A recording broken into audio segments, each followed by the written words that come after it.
আমরা ষষ্ঠ শ্রেণী দ্বিতীয় পর্যায়ক্রমিক মূল্যায়নে পরিবেশ ও বিজ্ঞানের 6 নম্বর স্কুলের প্রশ্ন উত্তরগুলো আলোচনা করব।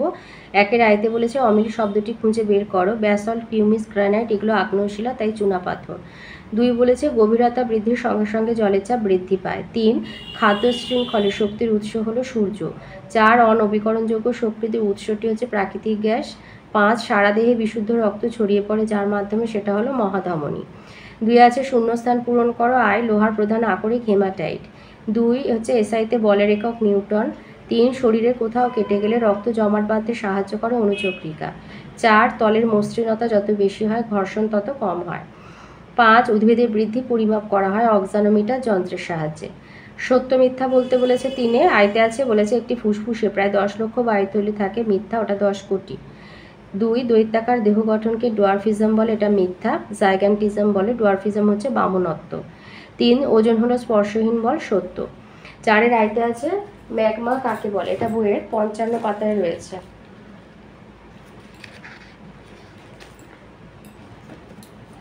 এইখান থেকে লিখবে মাটি যত গভীরে যাওয়া যায় চাপ ও উষ্ণতা তত বাড়ে।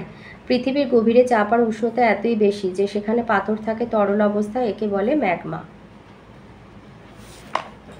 2 দিয়েছে খাদ্য পিরামিডের এক একটা ধাপকে কি বলে, পুষ্টি স্তর। 3 আছে ত্রিপত্র কপাটিকা কোথায় থাকে, ডান অলিন্দ এবং ডান নিলয়ের সংযোগস্থলে। 4 10% সূত্র কে আবিষ্কার করেন, লিন্ডেম্যান। 5 ক্লাস শেষে স্কুলে ঘন্টা বাজানো হলো কোন শক্তি কোন শক্তিতে রূপান্তরিত হয়, যান্ত্রিক শক্তি শব্দ শক্তিতে। 6 দিয়েছে হাঁটু বা কনুইতে কোন ধরনের সন্ধি দেখা যায়, হিঞ্জ সন্ধি। 5 আয়তে আছে জীবাশ্ম বা ফসিল কাকে বলে, এটা বইয়ের 59 পাতায় রয়েছে।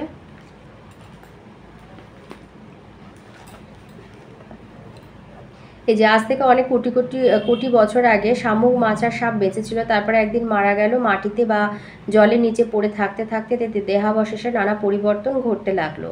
প্রথমে দেহের নরম অংশগুলো নষ্ট হয়ে গেল, তারপর সেই পড়ে থাকা অংশের ওপর ধীরে ধীরে জমতে লাগলো আরও পলি। মাটির নিচে কোটি কোটি বছর ধরে নানান পরিবর্তন ঘটে এইসব দেহাবশেষ একসময় পাথরে পরিণত হলো। এই পাথরের দেহাবশেষগুলো হচ্ছে জীবাশ্ম বা ফসিল। অশ্ব মানে হলো পাথর। কোন ধরনের শিলাতে ফসিল দেখতে পাওয়া যায়, পাললিক শিলাতে ফসিল দেখতে পাওয়া যায়। 5 2 নম্বর প্রশ্ন বলেছে খাদ্য শৃঙ্খল কাকে বলে, এটা বইয়ের 93 পাতায় রয়েছে। আর উদাহরণ দাও। কোন একটা প্রাণী বলেছে একটা প্রাণী একবার উদ্ভিদ বা প্রাণীকে খাদ্য হিসাবে গ্রহণ করবে, তখন সে খাদক, আবার পরে সেই প্রাণীটা নিজেই হয়তো অন্য কোনো প্রাণীর খাদ্য হবে। এইরকম পর্যায়ক্রমিক খাদ্য খাদক সম্পর্কযুক্ত যে শৃঙ্খল তাকে বলা হয় খাদ্য শৃঙ্খল। যেমন এখানে ছবিতে সূর্য, গাছ, ঘাসফড়িং, ব্যাঙ, সাপ, ময়ূর, বাঘ, এটা হচ্ছে একটা খাদ্য শৃঙ্খলের উদাহরণ। এরকম নামগুলো লিখে এরকম অ্যারো দিয়ে দেখিয়ে দেবে। 5 3 নম্বর প্রশ্ন বলেছে রক্তের 3টি কাজ লেখো, তো এটা আমি রায়মার্টিন থেকে দিচ্ছি। রায়মার্টিনের 230 পৃষ্ঠায় রয়েছে, 3টে কাজ বলেছে। তো প্রথম দিক থেকে 3টে দিয়ে দেবে, প্রথমের দিকেরগুলো ইম্পর্টেন্টগুলো বেশি হয়। তো 1 নম্বর হচ্ছে যেমন খাদ্যবস্তুর পরিবহন, খাদ্য পরিপাকের ফলে উৎপন্ন খাদ্যের সরল ও তরল অংশ অন্ত্র থেকে শোষিত হয়ে রক্তের মাধ্যমে দেহের কলাকোষে পৌঁছায়। 2 শ্বাসবায়ুর পরিবহন, রক্তের লোহিত রক্তকণিকা ফুসফুস থেকে অক্সিজেনকে বহন করে দেহের প্রতিটা কলাকোষে পৌঁছে দেয়, আবার কলাকোষে উৎপন্ন কার্বন ডাই অক্সাইডকে ফুসফুসে ফিরিয়ে আনে। 3 হচ্ছে আচ্ছা এটা দেবে দূষিত পদার্থের অপসারণ, রক্ত বিপাকজাত দূষিত পদার্থগুলিকে কোষ থেকে অপসারিত করে রেচন অঙ্গে পাঠায়।